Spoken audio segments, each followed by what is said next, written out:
All right, welcome to today's Explainer.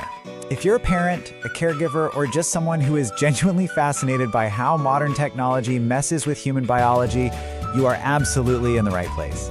Today, we're going to take some pretty complex global health guidelines and biological research and translate the whole shebang into a highly practical, easy-to-use screen time roadmap for your family. We'll be diving into hard data from the CDC, the official recommendations from the World Health Organization and the American Academy of Pediatrics, and most importantly, the actual neuroscience behind what screens are literally doing to our brains. Okay, let's map out our journey real quick. We are covering the screen time dilemma, the biology of blue light, age-by-age time limits, why quality absolutely beats quantity, and we'll wrap up with actionable family rules. Let's jump right into Section 1. The screen time dilemma. So is there a perfectly safe level of screen time? I mean, this is the overarching question every caregiver asks, right? We'd all love a simple yes or no. But as the data shows us, it's actually way less about finding some magic number and way more about what those screens are actively replacing in a child's day. Experts call this the displacement effect. Basically, screens aren't necessarily toxic in a vacuum, but they become a massive problem when they start elbowing out physical activity, face-to-face social connection, and crucially, sleep. To really grasp the scale of this, we have to look at the CDC data, collected between July 2021 and December 2023. Get this, 50.4% of teenagers aged 12 to 17 are logging 4 hours or more of daily screen time. So half of all teenagers are spending a gigantic chunk of their waking hours just glued to devices. And here's the real kicker. This statistic is based on recreational use on a typical weekday. It completely excludes any time spent doing schoolwork. And what happens when we hit those massive numbers? Well, the CDC's mental health findings are pretty sobering. For those teens logging 4 or more hours daily, 27.1% reported experiencing symptoms of anxiety in the past 2 weeks alone, and 25.9% reported symptoms of depression. Now, while this data shows an association rather than direct, undeniable causation, the link is heavily documented. High screen use clearly goes hand in hand with a significantly higher prevalence of adverse mental health symptoms compared to kids who use screens less. Which brings us to Section 2, the biology of blue light. To really understand the impact screens have, we absolutely must understand a neurohormone called melatonin. Think of it as the brain's chemical sandman. Produced in the pineal gland, melatonin is the messenger that regulates our circadian rhythms. Under normal dark conditions, it rises in the evening, literally telling our brain and body, hey, it's time to sleep, and ensuring that sleep is actually high quality. But here is exactly how devices disrupt that crucial process.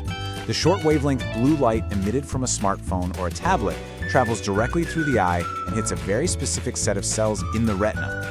Those cells act like an alarm system, sending a signal straight to the master clock in our brain.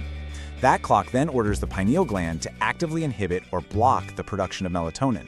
So your child might be dead on their feet exhausted, but chemically, their brain is being told it's 2 o'clock in the afternoon. When you map that physiological disruption onto a 24-hour clock, the impact is wild. A normal, healthy melatonin cycle peaks deeply in the middle of the night, but excessive evening blue light changes the game entirely. Research shows that just a 2-hour exposure to an LED tablet in the evening can slash melatonin levels by a staggering 55%. Worse than that, it actually delays the onset of melatonin secretion by an hour and a half. This completely shifts the human biological clock, meaning later bedtimes and just terrible sleep quality. Moving right along to Section 3, age-by-age time limits. For babies and toddlers under 2 years old, the official guideline is simple. It's a firm 0. 0 hours of sedentary screen time. Early childhood is just such a period of rapid physical and cognitive development. Now, the one single exception recognized by pediatricians is interactive video chatting with family. So grandma gets a pass on FaceTime, but those brightly colored cartoon dogs, no way. For toddlers and preschoolers aged 2 to 5, the recommendation shifts just a bit. Sedentary screen time should be limited to a maximum of 1 hour per day. And as the guidelines constantly stress, less is always better. When they do watch, it's highly recommended that parents co-view high-quality programming with them just to help them process what they're seeing and connect it back to the real world.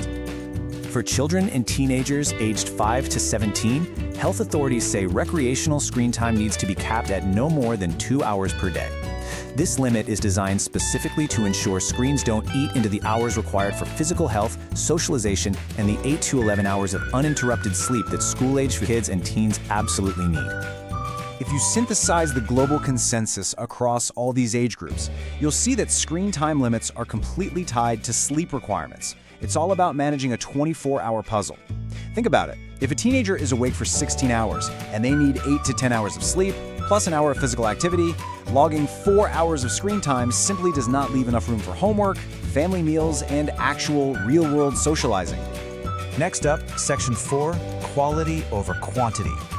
Look, we have to acknowledge that there is a massive developmental difference between interactive media and passive media. Interactive media, like working through an educational app with a parent or chatting with a relative, that fosters engagement. It builds connections. Passive media, on the other hand, like unsupervised, endless scrolling through short-form videos for hours on end, that's what breeds sedentary habits and mental fatigue.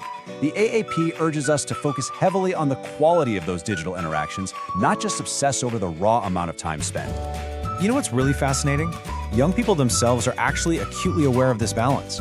In a survey of 109 youths aged 11 to 24, these teens readily pointed out the positives. Screens give them knowledge, entertainment, and a wider sense of community. But they were just as quick to call out the negatives. They explicitly noted that excessive screen time keeps them awake, hurts their eyes, stresses them out, and causes a loss of true social connection. They know exactly what kind of double-edged sword they're holding. Let's land the plane with Section 5, actionable family rules. Okay, here are the top actionable rules drawn straight from the expert guidelines. First, protect sleep above all else. Implement a strict 1-hour pre-bedtime screen ban so those melatonin levels can actually rise naturally. Second, establish firm screen-free zones, like the dinner table or the car, to force some real social interaction. Third, prioritize co-viewing when the screens are actually on. And finally, be snack-aware. The data shows kids often consume highly processed junk food while watching screens because they get totally distracted from feeling full. That's exactly how an entire bag of chips vanishes during one episode. You have to actively sever the link between screen time and mindless snacking. Now here's a curveball that trips up so many parents. Device manufacturers heavily push these night modes, or blue light filters, right? Well, while these modes do emit slightly less blue light, health experts explicitly state there's absolutely no clinical evidence that they actually prevent sleep disruption. Turning on night mode doesn't suddenly make it okay to stare at a phone right before bed. The brain is still being stimulated, and sleep will for sure still be impacted. As we wrap up this explainer, I want to leave you with a really powerful thought from the RCPCH. It's a great reminder that every child is unique. These rules, they are a framework, not a punishment. The ultimate question you need to ask yourself is this: how will you negotiate these limits with your child to ensure that the amazing technology in their hands actually enhances their life rather than displacing their health, their happiness, and their much-needed sleep? Think about that, maybe have those conversations tonight, and we will see you